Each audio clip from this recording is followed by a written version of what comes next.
Baik. Silakan partisipan yang ada di channel Bung FK Instagram, jika ingin bertanya silakan ketik ya di kolom komentar, nanti kita bacakan dan ditanggapi oleh pembicara, atau berpendapat panjang-panjang juga boleh. Nanti kita bacakan pendapatnya tentunya terkait dengan tema pada malam hari ini, Pilkada Serentak 2024 realistiskah. Kalau saya baca di Facebook saya pribadi, Komisioner KPU Provinsi Sumatera Selatan sudah memberikan komentarnya bahwa tidak realistis gitu kan. Karena banyak peristiwa-peristiwa mungkin ya di masa lalu, bagaimana menyelenggarakan pilkada, pemilu dan juga pilkada serentak yang membutuhkan tenaga yang ekstra untuk apalagi ini secara bersamaan. Dan satu hal yang mungkin menjadi daya tarik adalah terkait dengan hal ini, tampaknya kalau kita lihat, saya belum juga membaca di media, kenapa kalau mau revisi undang-undang pemilu seperti ini tidak ada semacam bedah di kampus gitu kan, atau di kampus Unsri bersama Bu Dendeng gitu kan, tentang rencana revisi undang-undang, ataupun bagaimana apakah ini Pilkada serentak 2024 ini layak dilaksanakan, atau normalisasi Pilkada yang 2022-2023 ini layak dilaksanakan karena apa? Tentunya ada alasan-alasan secara akademik. Nah ini tampaknya belum muncul sampai sekarang nih, Bung Dedeng. Apakah para akademisi ini dikesampingkan untuk hal-hal seperti ini? Sepertinya tidak juga, Bung Fatur.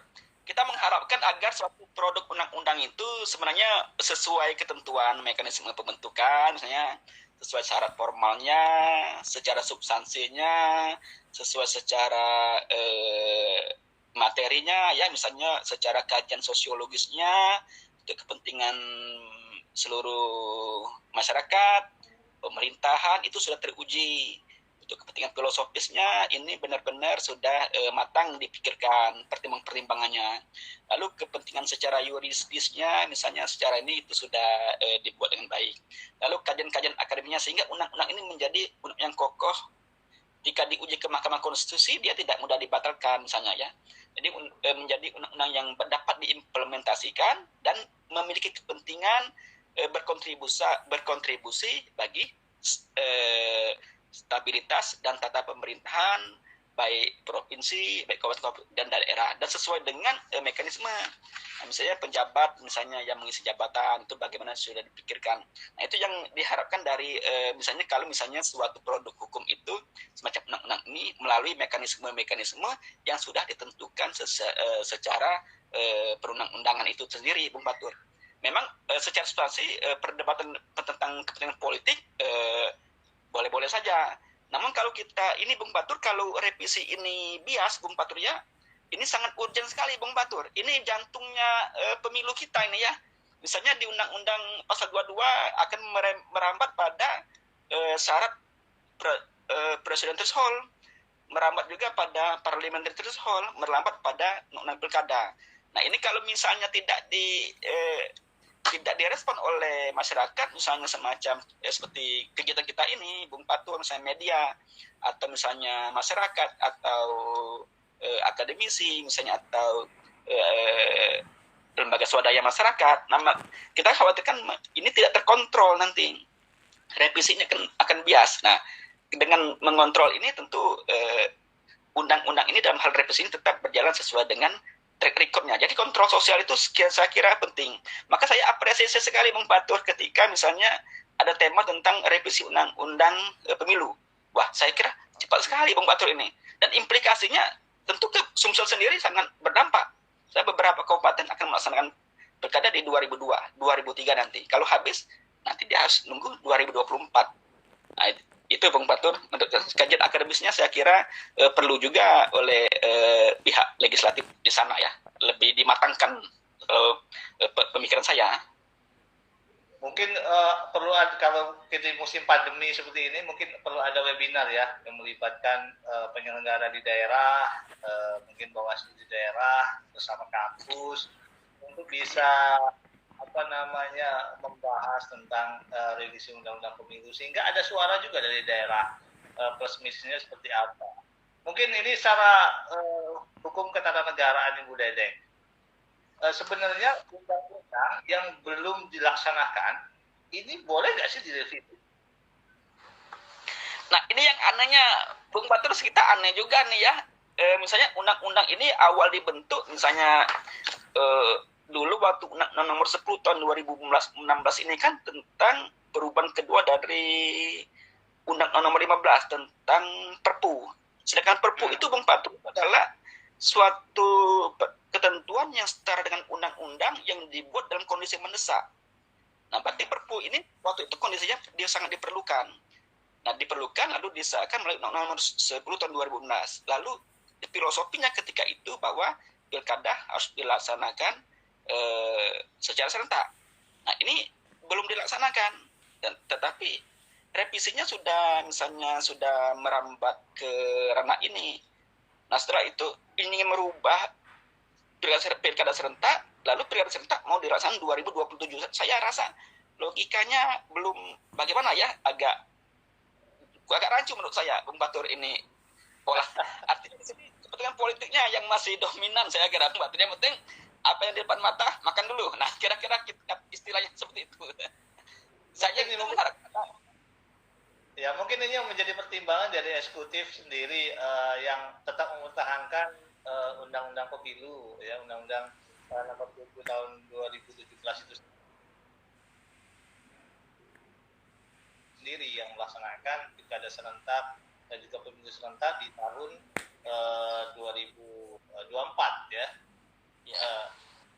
Ya, ini kalau dari sisi kewenangan penjabat mungkin penjabat ini sebenarnya dalam sektor yang strategis kalau dari hukum ketatanegaraan ini sektor-sektor apa yang nggak boleh dilaksanakan, apalagi kalau jangkanya yang panjang, misalkan ini benar-benar dilaksanakan 2024 nih, otomatis mesti banyak 2 tahun itu paling tidak, dan jumlah daerah lain hampir setahun, termasuk gubernur juga di PLT kan atau di PJ kan 1 tahun sambil menunggu dan ini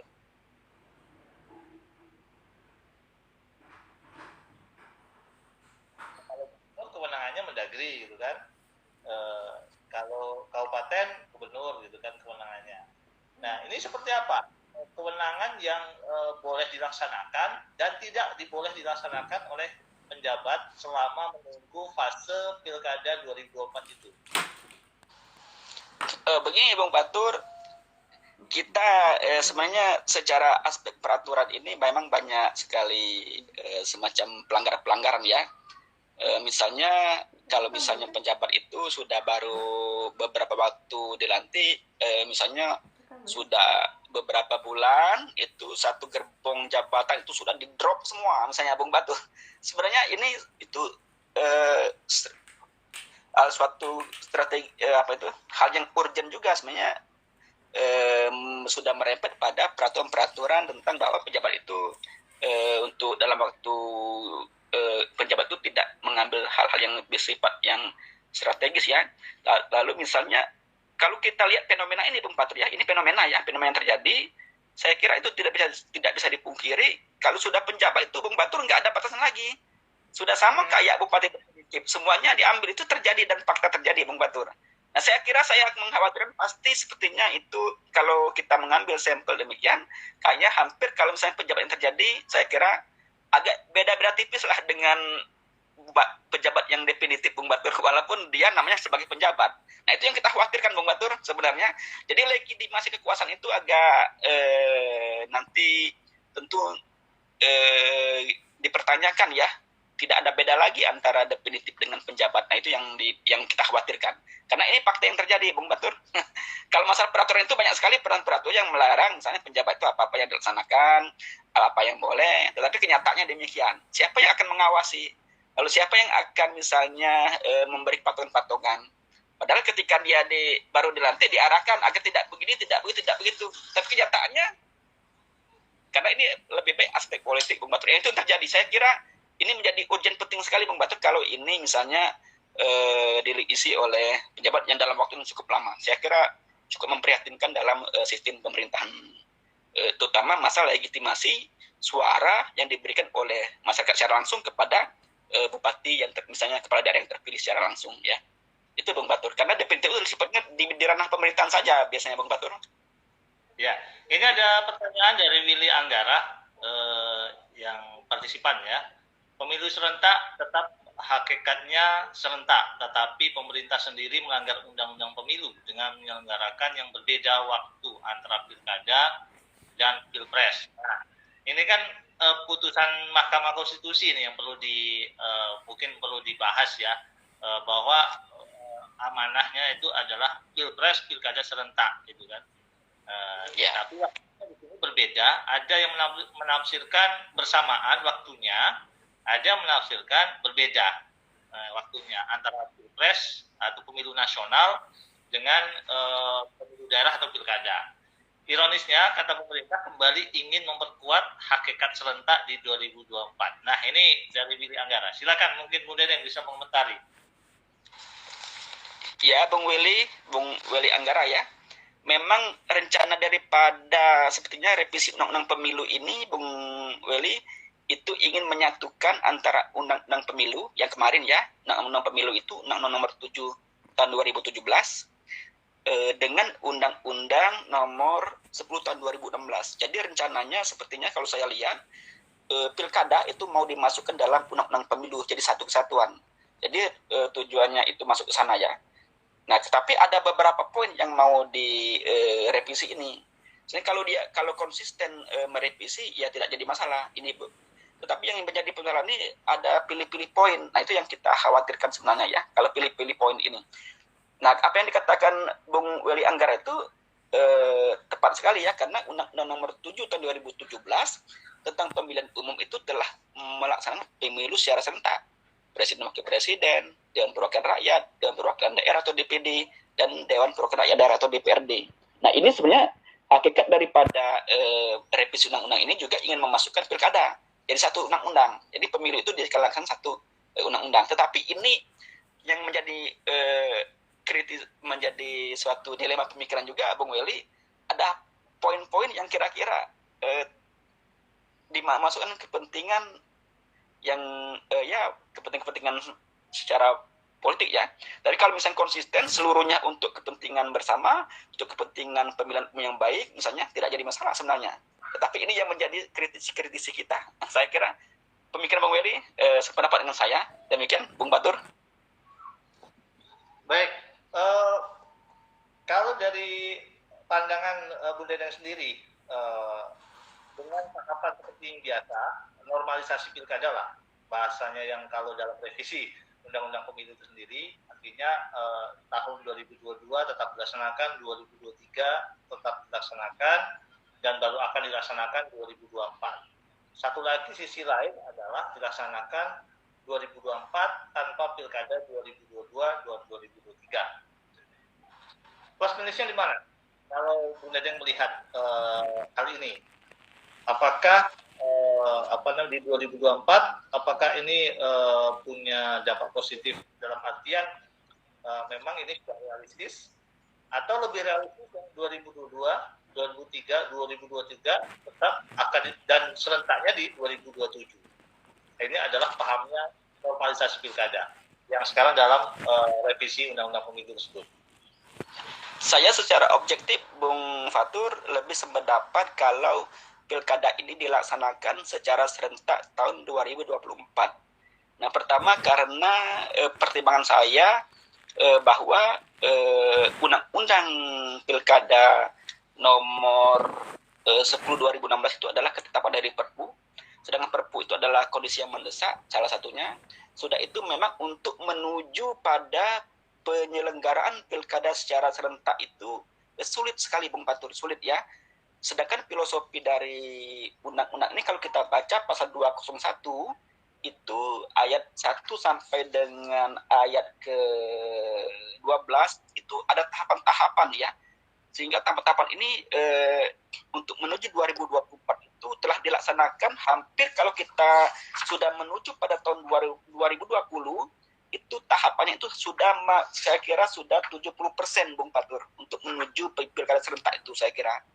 Nah, tetapi kalau misalnya alangkah sayangnya kalau misalnya tahapan ini tidak tercapai ketika 2024. Ini pertimbangan saya, Bung Fatur. Nah, tetapi ada benang merahnya juga masalah pengisian jabatan penjabat tadi. Namun pemikiran saya itu adalah suatu pengorbanan yang harus dilakukan kalau memang filosofi daripada hakikat pemilihan pilkada serentak yang direncanakan pada konsep daripada Undang-Undang Nomor 10 Tahun 2016 ketika itu benar-benar mau dilaksanakan ya. Nah, karena ini belum terlaksana, Bung Batur. Nah, bagaimana kalau kita laksanakan pilkada secara serentak? Pertama dulu pemikirannya efektivitas anggaran, sudah tuh efektivitas dari sistem dari perpolitikan dan lain sebagainya ya. Nah, lalu untungnya kalau menurut saya dampak positifnya pilkada serentak itu lebih efektif mungkin ya. Sudah itu dari segi demokrasinya mungkin pelaksanaannya lebih tidak ribet ya dilaksanakan serentak. Tapi kelemahannya adalah apakah penyelenggara ini mampu menyelenggarakan dalam kondisi serentak tersebut, misalnya KPU. So, itu bagaimana pengawasannya? Dan dampak lebih parah lagi kalau ini misalnya bias, misalnya pilkada serentak ini akan mengkhawatirkan sekali bagi kepentingan bangsa Indonesia saya kira, terutama kepentingan negara ya. Kalau ini dilaksanakan misalnya perangkatnya tidak siap, lalu logisnya tidak siap, lalu pendanaannya tidak siap, lalu pengawasnya tidak siap, lalu nanti terjadi pelanggaran, lalu apakah pengujiannya kalau terjadi pelanggaran apakah Mahkamah Konstitusi itu mampu melaksanakan pengujian yang sebanyak itu misalnya ya. Saya kira berat juga untuk melaksanakan itu. Nah, kita juga harus realistis juga kalau saya pikir Bung Batur. Kalau misalnya pemerintah dan DPR atau penyelenggara pemilu tidak siap untuk menyelenggarakan itu, lebih baik direvisi ya. Itu kalau memang sudah siap ya silakan dilaksanakan. Nah, itu bagaimana kekuatan daripada negara untuk melihat melaksanakan dari 2024 itu ya. Itu kita harus realistis di samping kepentingan politik. Nah, kalau 2002 itu dilaksanakan Bung Batur, 2003 itu juga adalah pelaksanaan secara alami seperti yang sebelum-sebelumnya ya. Jadi misalnya ada daerah sudah siap silakan laksanakan, gubernur provinsi lain sudah siap silakan laksanakan. Itu lebih alami, sudah lebih terukur, itu sudah teruji, sudah itu lebih kompeten, lebih kompatibel. Pengujian di MK kalau ada pelanggaran lebih tercover di Mahkamah Konstitusi, sudah itu KPU lebih leluasa, banyak sekali keuntungan karena di istilahnya itu bagaimana sedikit-sedikit Bung Batur daripada di drop serempak. Kalau kita tidak siap maka akan blos nanti khawatirnya, tapi kalau siap prakteknya kokoh boleh saja. Nah, itu Bung Batur melihat kekuatan daripada negara kita. Baik, artinya ini perlu ada pengukuran ya, pengukuran dari mungkin dari penyelenggara dan sebagainya, termasuk pihak kepolisian juga, pihak keamanan juga. Apakah memang dengan adanya persiapan di 2024 jika nantinya memang tetap di 2024 ini akan sudah siap atau belum? Tentunya ini perlu disuarakan juga oleh penyelenggara pemilu dan juga oleh para mungkin keamanan dari Polri dan juga TNI. Kira-kira dengan di 2024 dengan situasi awal seperti ini, pandemi COVID-19 dan sebagainya, belum lagi mencoba untuk melakukan pemulihan ekonomi dan sebagainya, apakah nantinya ini siap atau tidak? Ini mungkin menjadi salah satu tolak ukur ke depan, apakah ini akan dilakukan 2024 atau tidak. Jangan-jangan nantinya dari pihak banyak penyelenggara, wah ini berat juga di 2024, pertimbangan seperti ini. Artinya perlu disuarakan. Ya, Bung Batu.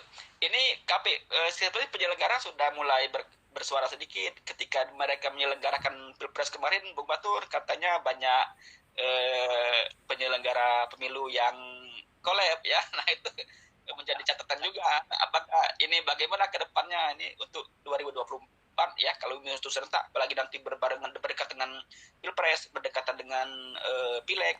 lalu dalam waktu yang dekat itu nanti sudah pilkada, langsung lagi di waktu yang penyelenggara pemilu lagi. Nah, ini juga perlu dipikirkan. Kondusivitas negara, perekonomian, semuanya banyak aspek, Bung Batur, yang perlu diperhatikan. Sudah tuh dari aspek bertahan. Yang penting saya kira penyelenggara itu silakan urusan bernegara, tapi jangan sampai mengganggu jalannya sistem jalannya pemerintahan daerah, baik kabupaten, baik kota, baik provinsi. Nah, jalannya pemerintahan provinsi, kabupaten kota itu harus tetap jalan normal sebagaimana biasanya tanpa terdampak dari terganggunya misalnya yang diantisipasi dari penyelenggaraan pemilu ini, Bung Batur. Saya kira saya tetap mengharapkan, kalau saya pribadi, Bung Batur, tetap mengharapkan agar gubernur, bupati, wali kota itu seperti kondusif seperti sedia kala, Bung Batur, seperti sebelum-sebelumnya. Karena itu untuk kenyamanan masyarakat, pembangunan daerah, sudah itu untuk jalannya pemerintahan yang kondusif yang kita rasakan sekarang lebih kondusif, saya kira. Mungkin bagi para pendatang justru 2024 sangat diinginkan, jangan-jangan.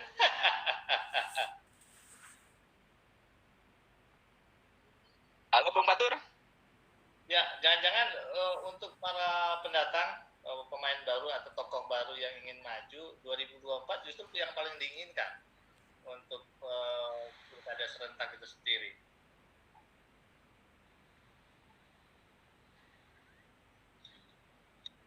Halo Bung Batur. Halo ya. Tes. Nyambung? Baru nyambung Bung Batur, baru nyambung. Agak terkoneksi tadi. Jangan-jangan pilkada 2024 ini sangat dinantikan kepada para tokoh yang baru yang ingin maju di pilkada 2024, baik pilkada kabupaten dan juga pilkada gubernur. Kenapa? Banyak petahana yang di PJ kan gitu kan, dengan jika nantinya di tempat pilkada serentak. Gitu. Oh tentu, saya kira tentu Bung Batur akan banyak pendatang baru dalam 2024 karena itu momen yang tepat saya kira ya, nanti akan ada orang gondong untuk 2024 karena kayaknya banyak katakanlah pendatang baru kan yang kata Bung Batur tadi, itu juga ada dampak positif dan ada dampak negatifnya Bung Batur. Misalnya dari segi dinasti politik, misalnya dari segi keberlanjutan rezim yang berkuasa, mungkin dari jarak yang ada itu mereka akan menjadi vakum. Tapi dengan pendatang baru, orang-orang baru akan lebih start dari awal semua. Nah ini mungkin menjadi pertimbangan juga Bung Batur kalau 2024 itu dijalankan secara serentak pilihan kepala daerahnya. Jadi nanti tidak akan melihat pertimbangan umur, mungkin calonnya muda, akan mungkin nanti yang tenar, atau mungkin yang popularitasnya tinggi. Laksanakan banyak sekali faktor Bung Batur, tidak semata-mata faktor logistik uang saya kiranya. Jadi semacam Bung Batur, nanti kalau misalnya saya tulisnya bagus ini potensi 2024 ini Bung Batur. Kita berpasangan. Iya, Bung Batur potensi ini 2024 kalau itu dilaksanakan. Ya, ini mungkin sebagai penutup talkshow kita malam hari ini, talkshow bareng Bung FK, Pilkada Serentak 2024. Dan tentunya satu yang mungkin menjadi petikan, kira-kira pendapat dari Bung Dedeng sendiri, kenapa Presiden menolak revisi Undang-Undang Pemilu? Kira-kira apa kalau dari kajian hukumnya? Saya kira Bung Batur, Presiden untuk sementara lebih cari aman kayaknya Bung Batur, karena kondisi pandemi, kondisi stabilitas politik, lalu kondisi tarik-menarik partai politik pendukung, lalu pertimbangan itu kepentingan parpol pendukung presiden atau kepentingan pertimbangan presiden kenegaraan, mungkin lebih cari aman lah kira-kira begitu Bang Batur, dalam tanda kutip. Yang penting aman, tidak usah terlalu banyak karena kondisi yang ribet sekarang ini mengurus negara. Saya kira prediksi presiden kayaknya menolak ya revisi atau bagaimana. Kayaknya posisinya ambil yang aman kayak Bang Batur, lebih dominan ke sana kayak kalau saya lihat kajian politiknya. Ada peluang bahwa undang-undang yang belum dilaksanakan direvisi itu kalau diajukan oleh pemerintah itu justru mengurangi kredibilitas pemerintah. Benar nggak kira-kira kalau itu bagian dari pencitraan lah terkait dengan perundang-undangan itu sendiri? Saya kira Bung Patur kita melihat daripada bagaimana latar belakang daripada undang-undang itu dibentuk. Kalau latar belakangnya cukup kuat, bagus, sudah tapi belum dilaksanakan, sudah mau direvisi, menjadi riskan juga Bung Patur, kecuali terjadi suatu faktor yang saya katakan tadi, suatu faktor yang sangat urgent sekali, misalnya bencana alam, misalnya kondisi tidak mungkin kan yang di luar itu. Tapi kalau segi hanya kepentingan politik, saya kira tidak urgent untuk dilakukan semacam revisi. Apalagi itu belum dilaksanakan, Bung Batur. Sudah itu kalau kita lihat filosofi dari pilkada serentak, itu memang untuk dilaksanakan agar efektivitas ketika itu saya lihat ya. Tapi ini kembali kepada pembentuk undang-undang itu sendiri, Bung Batur. Tapi ini pemikiran kita ya, saya kira. Demikian, Bung Batur. Baik, penutup sesuai dengan judul Pilkada Serentak 2024, realistiskah menurut Bu Dedek? Untuk realistis saya kira belum, Bung Patur, karena banyak kendala yang perlu kita perbaiki, banyak kondisi-kondisi, apalagi kondisi ini ketika pandemi selesai kita harus bangkit dari keterpurukan. Saya kira pengambil kebijakan harus mereview kembali pelaksanaan undang-undang pemilu 2017 dan undang-undang pilkada, saya kira perlu direvisi kembali. Demikian, Bung Batur. Terima kasih Bung Dedeng sudah berbincang-bincang malam hari ini di Talk Show Bung FK Pilkada Serentak 2024 realistiskah, dan ini semoga menjadi salah satu bahasan yang dana yang akan ada lagi menarik, mungkin juga bisa menghadirkan para narasumber lain secara bergantian diulas untuk bisa lakukan kita masyarakat. Tapi ini ada pertanyaan-pertanyaan yang masuk yang di